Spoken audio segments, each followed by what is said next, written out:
El Centro Virtual Isaacs de la Universidad del Valle presenta La Palabra en Radio, un espacio para la literatura, el arte, la cultura, la poesía, novedades editoriales, charlas con escritores.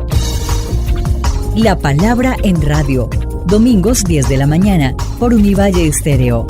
Dirige y presenta Darío Henao Restrepo. La Palabra en Radio.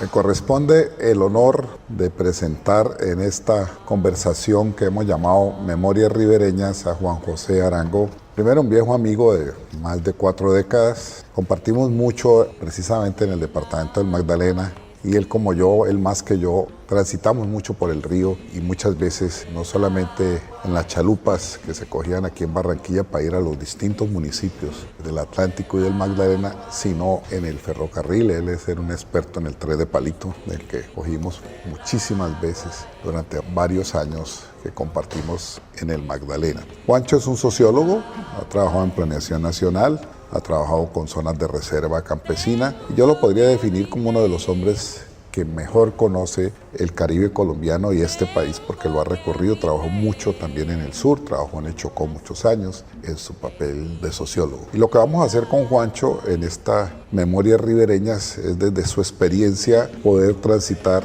algunas reflexiones que él tiene del río, poco lo que había, lo que se perdió desde su visión, creo que se puede recuperar. Y hemos venido compartiendo una serie de lecturas sobre el río Magdalena. Quizás la que más nos ha impactado es la de Webb Davis, Magdalena, Historias de Colombia. Entonces vamos a comenzar con Juancho este diálogo, preguntándole inicialmente sobre su vínculo con el Magdalena como un elemento fundacional de tu ser, de tu condición, para que brevemente nos cuentes en qué ha consistido. Juancho es barranquillero, ha trabajado en el río en su juventud. Por eso esta primera pregunta, para que nos dé un contexto de ese río que yo sé que ha sido fundamental en lo que es hoy este personaje tan importante que es Juan José Arango. Bueno, primero que todo, muchas gracias, Darío, a la Universidad del Atlántico, Universidad del Valle, pues a muchos viejos y grandes amigos de toda la vida, Mariano, profesores y amigos de vieja data. Yo quisiera iniciar pues esta charla haciendo una pequeña reflexión y trayendo a colación a personas que desde el pasado nos acompañan y nos iluminan, nos marcan el sendero de lo que tenemos hoy entre manos. En primer lugar, nuestros maestros, aquí ya algunos nos han dado los nombres. El profesor Leonardo hacía relación a estas personas que son pioneros y son, yo diría, los senderistas del conocimiento sociológico en Colombia. Primero, Orlando Falborda, el profesor Agustín Blanco, el gran maestro, el gran geógrafo, profesor Gull. Hay una persona que yo traigo a relación porque fue el profesor, que fue el maestro que trajo la sociología, fue, digamos, el fundador del programa de sociología en la Universidad del Atlántico, Adolfo González. Adolfo, compañero nuestro de la Universidad Nacional, el abogado, pero que se metió en los quehaceres de la sociología. Pero Adolfo, antes que nada, fue un gran musicólogo, un hombre de una cultura musical vastísima. Cienaguero él, un hombre de ese hinterland del río, porque el río Ciénaga es el río. Y cuando Darío me pregunta por esa relación con el río, es que Barranquilla, el Magdalena, Santa Marta, Ciénaga, eso es el río. El río somos todos aquellos que desde niños nos levantábamos y esos septiembres lluviosos, calurosos, que nos acompañaban en las mañanas y en las tardes al colegio. Entonces, eso nos marcó toda la vida. Luego, posteriormente, nos fuimos a estudiar, regresamos, volvimos. Pero hay una cosa que yo quiero hacer relación y quiero mostrar aquí hoy. En primer lugar, Barranquilla, y el profesor Leonardo lo señaló muy bien. Yo hago relación porque creo que es un gran ejercicio de síntesis que puede ser como marcar una época en cuanto a lo que puede y a lo que viene para el Caribe colombiano. O sea, ¿qué nos espera? Nos espera una forma de apropiarse por parte de quienes ven que hay un gran negocio, hay un gran ejercicio financiero tras todo esto. Bueno, ese es el quehacer de las cosas, cada cual maneja las cosas como tiene que manejarlas, pero para los investigadores, para los que están en el quehacer académico, está en su responsabilidad mostrar el rumbo. Yo creo que aquí tenemos entonces esa responsabilidad. Nuestra responsabilidad es develar a través del conocimiento. Yo creo que tenemos, y cuando hacía relación al maestro Fals, cuando Fals hizo el ejercicio, la historia doble de la costa, y cuando nos mostró a nosotros, por ejemplo, que la sociedad es anfibia, cuando nosotros nos mostró, por ejemplo, que la depresión momposina era una cosa que tenía una cultura. Ahí había un quehacer cultural en que los hombres podían manejar el agua, y el agua no es un enemigo, el agua es una parte de nuestra geografía, es una parte de nuestra cultura. Los zenúes lo manejaron. Si uno mira la cultura zenú, si uno mira, por ejemplo, la forma como se podía manejar los ciclos de invierno y verano, las temporadas de lluvia y las temporadas de sequía, se hacía. Pero es que ese problema de encauzar una cosa y encauzar otra cosa es lo que nos lleva a lo que tenemos hoy, a ese problema complejo de tratar de encauzar lo inencauzable. O sea, eso realmente nos ha llevado a enfrentar a lo que no podemos darle solución. Este es uno de los grandes dilemas que tenemos en este momento.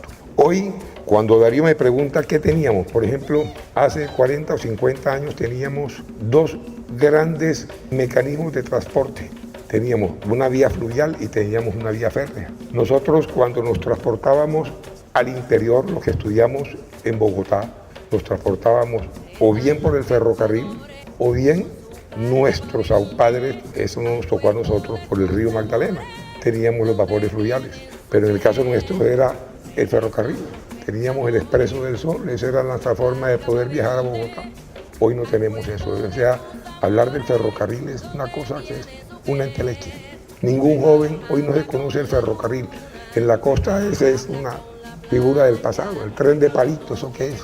El tren de palito era un tren que se tomaba en Ciénaga, que nos transportaba a Fundación, de ahí cogíamos hasta Gamarra, llegábamos a Barranca Bermeja, de Barranca Bermeja nos trasladábamos a La Dorada y de ahí a Bogotá. O sea, tenemos una serie de cosas que en una generación se han perdido, una serie de desarrollos y no desarrollos que en una generación se fumaron, se nos escurrieron entre los dedos.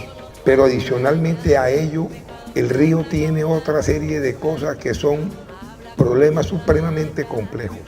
En el Bajo Magdalena, cuando uno se aproxima a la depresión momposina, mira con tristeza cómo los desarrollos mineros que se están dando en la cuenca de la depresión a la altura de la serranía de San Lucas, la explotación aurífera colmata todas las ciénagas que salen de la serranía de San Lucas y bajan o bien al río Cauca o bien al río Magdalena, lo que son la ciénaga de Floral, la ciénaga de la Virgen, la ciénaga de la Flor. Todos esos cuerpos de agua son cuerpos de agua absolutamente contaminados. Magangué, Guaranda, Pinillos, San Martín de Loba, El Banco, Mompos. O sea, uno ve con tristeza que se va perdiendo bien los cuerpos de agua y bien todos esos humedales que son los que permiten la reproducción de la riqueza ictiológica, todos esos cuerpos hídricos que son los que permiten que nuestros pescadores deriven de allí su sustento. Cada día las especies son especies más pobres, de menor tamaño, y adicionalmente a ello encontramos que existe todo un proceso de apropiación de los espacios vitales que tienen los cuerpos de agua y una apropiación para procesos de ganaderización.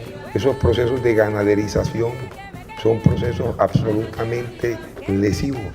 O sea, uno encuentra, por ejemplo, que la mojana que regularmente invierno tras invierno pierde su capacidad. Y adicionalmente a la mojana colmata el canal del dique. Y entonces el canal del dique pierde su caudal, pierde su profundidad y hay que hacerle unas reconstrucciones y hay que hacer diques. Y entonces eso nos afecta en el sur del Atlántico. Tenemos el caso de Santa Lucía. Entonces, sumemos una cosa con otra.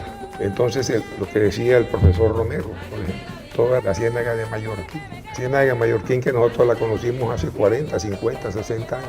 La ciénaga, por ejemplo, con los cuerpos de Sabanilla, de Salgado. son cosas complejas, ¿no? O sea, uno empieza a hacer aproximaciones y reflexiones y entonces como que cae en la anécdota. Pero yo sí quiero allí hacer como una aproximación que en algún momento le oía al profesor Valls, que decía, la anécdota nos lleva a espacios que tenemos que tomar como espacios de reflexión teórica. Tenemos que hacer de la anécdota espacios que nos permitan construir espacios teóricos para poder hacer sistematizaciones. No podemos quedarnos en la anécdota, tenemos que ir más allá.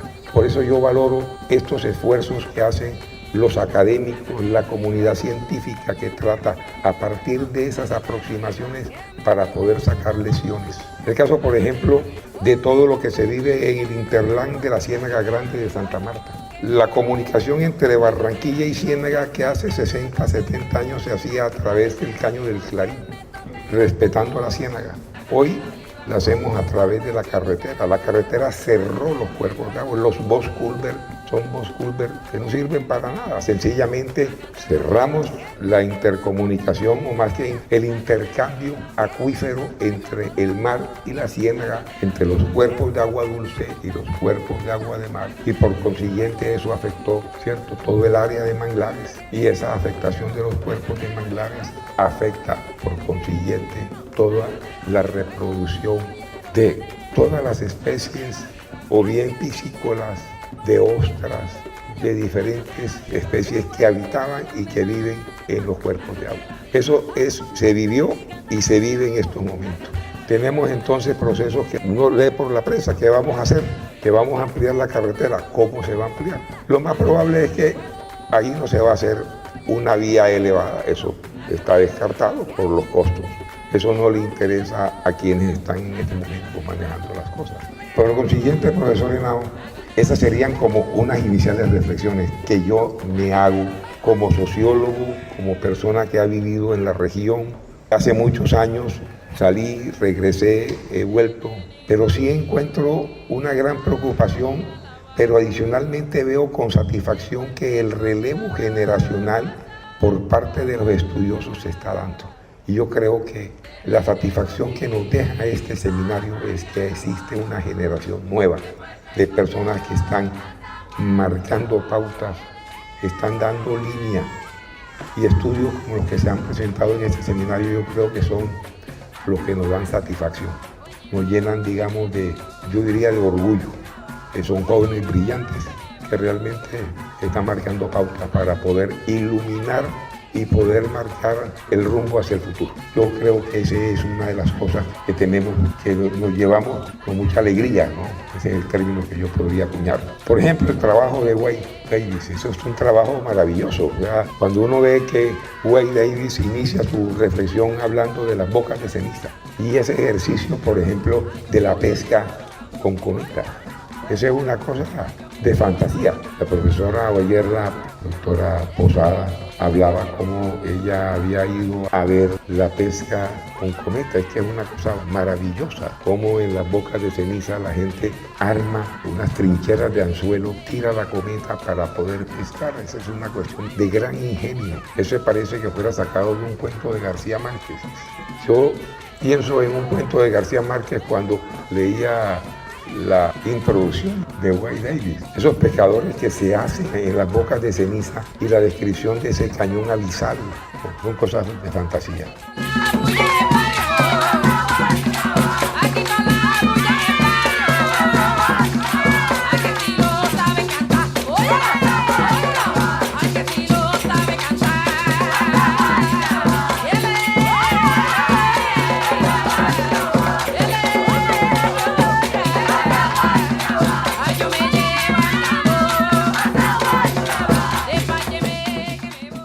Bueno, hay que hablar de que hay que recuperar, sobre todo agua en la ciudad de Barranquilla. Tiene como propósito el tema de la recuperación de la bicuenca Magdalena Cauca, que es 720 municipios, casi el 80% de la economía colombiana.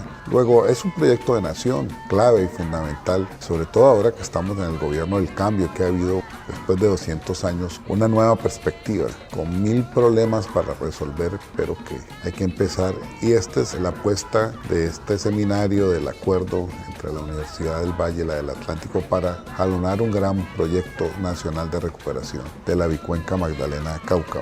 Apenas estamos iniciando esta caminada. Y con Juancho, que ha recorrido este país y conoce, pues hemos pensado que vale la pena que hablemos un poquitico de lo que hay que recuperar en tu visión, en tu perspectiva. Juancho es un hombre súper estudioso de la realidad, ha trabajado la agricultura, ha trabajado en temas campesinos, ha recorrido el país y como que hay que recuperar en esta perspectiva de cambio que queremos jalonar en esta propuesta de recuperación de la bicuenca Magdalena Cauca.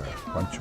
Yo creo que estamos apostándole en este momento a un proceso, en primer lugar, de frenar los procesos de ocupación de las áreas que corresponden a las zonas de humedales. Yo creo que eso no se puede permitir. Yo creo que ya el país no se puede dar el lujo de que las áreas de humedales, ¿cierto?, de la depresión sean zonas manejadas para la ganadería extensiva. Yo creo que eso es una cuestión absolutamente perjudicial. Yo creo que el país no se puede dar ese lujo, el lujo de que tengamos una ganaderización extensiva. Esa es una cosa dañina que afecta todo el proceso de regulación de los cauces hídricos. Yo no soy un experto en el tema hídrico, pero el sentido común me lleva a eso. Por ejemplo, usted coge las zonas de la depresión Momposina, las de seca, y eso lo que hace es que cuando llegue la próxima temporada invernal se rebosan, ¿cierto?, se inunda, se colmatan las ciénagas. Por ejemplo, eso es inmanejable.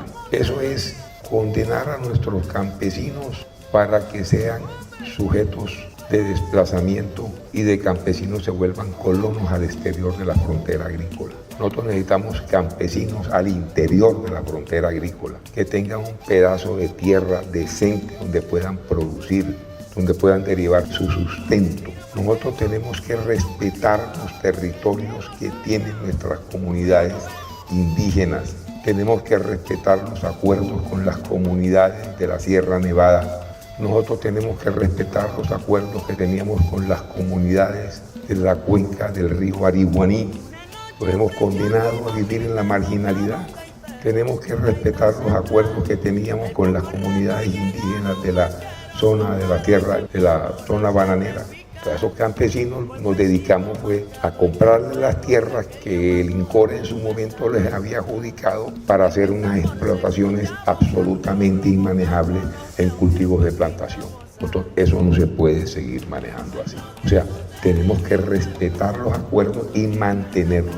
En el sur del Atlántico, por ejemplo, hay que hacer procesos de manejo con las comunidades campesinas que puedan manejar procesos agroindustriales incorporando a nuestros campesinos en unidades productivas decentes, manejando estos procesos, por ejemplo, en las zonas que en el pasado tuvimos con el INCOR, que aquí condenamos a nuestros campesinos a que vivieran en la marginalidad, la zona de Repelón, que esto es una cosa que da tristeza a lo que vive el sur del Atlántico, lo que vive toda la zona, por ejemplo, del Canal del Dique. Eso lo vivimos nosotros. Entonces, no hay que hacer un gran esfuerzo, eso no necesita no hay que hacer nada diferente, sino respetar las cosas que tenemos. Pero lo primero es eso, o sea, el tema, por ejemplo, Darío, me parece clave, es no podemos seguir en esos procesos de ocupación indebida. Por ejemplo, es que sobre el río aquí se generó una cultura en torno a cerrar los cuerpos de ciénaga. Eso se dedica, nuestros ganaderos se especializaron en cerrar la ciénaga.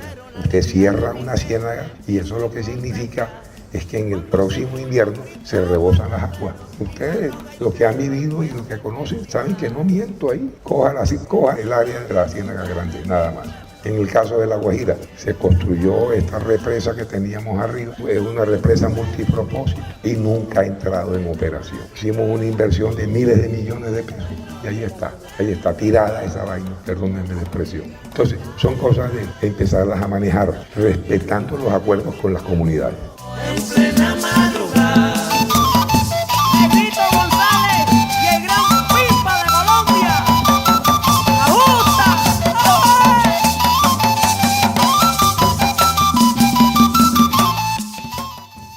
para terminar, Juancho, danos una visión de lo que es hoy el río Magdalena, con todos los ríos y el que tú conociste desde muy joven porque trabajaste en el río Magdalena. Terminemos un poco con la anécdota que te lleve a tener una reflexión de conjunto de eso que ha pasado, dijéramos, en los últimos 60 años. Esta es una cosa muy personal. Yo tenía 14 años y pues, por circunstancias de la vida trabajé en una empresa que se llamaba la empresa de vapores Julio Montes. Era una empresa que transportaba, quedaba en Barranquillita, entonces transportaba cerveza de Barranquilla a La Dorada en remolcadores de río. Yo era un muchacho que estudiaba, bueno, yo soy sociólogo, pero en esa época estudiaba en el SENA, estudiaba mecánica, aprendiz de mecánica, entonces estudiaba como era mi aprendizaje, hacía prácticas, entonces viajábamos de Barranquilla a La Dorada. Esos viajes duraban de acuerdo a las condiciones del río, entre una semana, 15 días, de acuerdo como estuviera la navegabilidad a la temporada, si había temporada seca, si había una y otra cosa. Bueno, para resumir la historia muy sencilla, el transporte en ese momento era un transporte de carga. Ahí no había transporte de pasajeros, estamos hablando de hace 60 años, ¿vale? Pero ese transporte era un transporte regular, se transportaba carga surtida de Barranquilla hasta La Dorada. Era un transporte competitivo, competía con la carga terrestre. De alguna manera eso le servía al país y era un transporte regular. Pero adicionalmente lo que uno ya en ese momento observaba era un proceso acelerado de deforestación de la cuenca del río, pérdida de la ribera. Y a su vez había un proceso interesante, más que interesante, era un proceso de mirar cómo había un proceso, digamos, de cómo las personas se acercaban a los remolcadores a buscar comida. O sea, veía un proceso de miserabilización de la población campesina ribereña. Este es un país donde realmente uno encuentra que la gente lo que hace es tratar de encontrar trabajo donde piensa que puede haber trabajo. Esa era, digamos, como la primera aproximación que yo tuve desde mi condición de un muchacho, de un joven. Pero otra cosa que me llamó mucho la atención en ese momento y que creo que de alguna manera le marca a uno como cosas hacia el futuro, es que, hombre, el río Magdalena es un río perdido en el sentido de que la gente está de espaldas al río. O sea, uno encontraba que la mayoría de la población y los poblados del río estaban de espaldas al río. O sea, Magangué está de espaldas al río. Si uno mira la ocupación de Magangué, toda la ocupación de Magangué es de espaldas al río. La ocupación, digamos, de todos estos poblados uno miraba, por ejemplo, Wilches, uno llegaba a Barranca Bermeja, llegaba a Puerto Berrío, llegaba a La Dorada, o sea, y Barranquilla, por llamarlo, la primera ciudad del río que es Barranquilla. Barranquilla estaba de espaldas al río, apenas hasta ahora, por un fenómeno de urbanización y de apropiación del territorio que ya tiene y que explicaba el profesor Romero, que ya es un problema de otra naturaleza. Hay una vuelta y estamos haciendo una mirada diferente, pero eso era lo que teníamos. Estamos de espaldas al río. Es como, por ejemplo, cuando uno va al Pacífico. En el Pacífico, como es la ocupación del territorio, todos los poblados del Pacífico están de espaldas al río, están de espaldas al mar. Casi que uno encuentra que los pueblos del Pacífico son los sanitarios de los poblados. Todos, un pueblito del Cauca, un pueblito de Nariño, un pueblito de Chocó, todos los pueblitos son sanitarios de los poblados. ¿Por qué? Esa es la forma como se ocupó el territorio. Y de alguna manera en el río era lo mismo. Coja Magangué ahora. Magangué tiene una tragedia muy grande. El puente que va de Bodega a Yatí deja de lado a Magangué. Magangué quedó de lado. Magangué quedó como fundación. Los carros pasan y dejan de lado Magangué. Ese es el gran dilema que tenemos en este momento. Hemos tenido una muy fructífera conversación con Juancho, podríamos estar haciendo muchas charlas y creo que con él inauguramos una modalidad que vale la pena y es las memorias ribereñas con hombres como él que conocen y que tienen ya acumulada una gran sabiduría alrededor de este tema tan importante y crucial como es el de nuestros ríos y del río de la patria, el río Magdalena, que él conoce como nadie, como hijo de él, como buen barranquillero. Le agradezco a Juancho haber estado aquí con nosotros y bueno, terminamos aquí estas memorias ribereñas con Juan José Arango.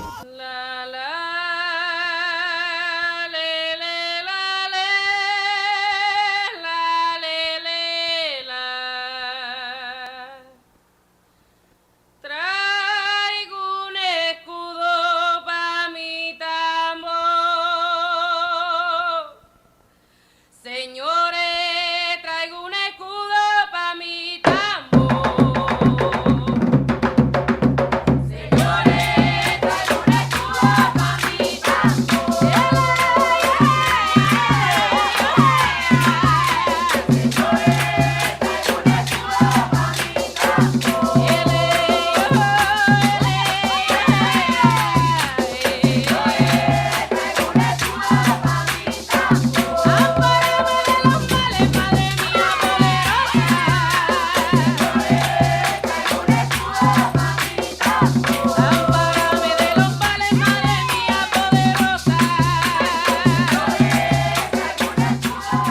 Y llegamos al final de nuestro programa. Agradezco mucho a Shirley Sáenz Mosquera, nuestra productora general, quien les habla Darío Henao Restrepo, y los espero aquí en La Palabra en Radio 105.3 de la FM el próximo domingo.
El Centro Virtual Isaacs de la Universidad del Valle presenta La Palabra en Radio, un espacio para la literatura, el arte, la cultura, la poesía, novedades editoriales, charlas con escritores. La Palabra en Radio, domingos 10 de la mañana por Univalle Estéreo. Dirige y presenta Darío Henao Restrepo. La Palabra en Radio.